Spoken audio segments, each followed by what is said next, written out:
but as we've seen since 2011, when this responsible business conduct practice was really established and when it first took off, other than just being good business, supply chain due diligence is good for business. And sorry for the cliche line, but it definitely applies here. So for many companies, the business case is a matter of compliance with the law or pressure from business relationships facing compliance burdens of their own. So the OECD and other governments that have committed to promoting implementation of our standards represent nearly half of global GDP. And nearly 80% of global trade is linked to the production networks of multinationals that are often based in OECD jurisdictions.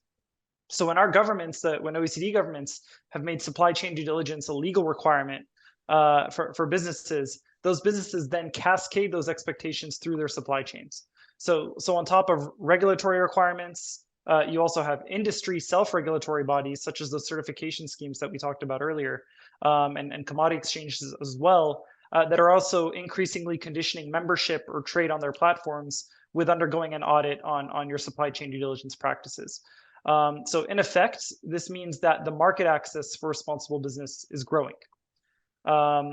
Initially, many of these programs were focused on human rights issues and conflict finance issues, terrorist finance, money laundering.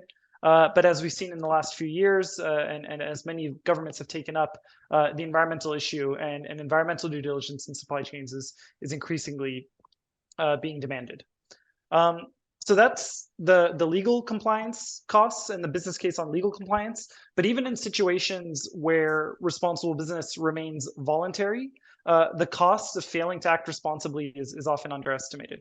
And numerous studies that we've conducted at the OECD, but also that some other organizations have done themselves, show that companies face significant reputational damage and logistics costs when they don't have robust due diligence systems in place.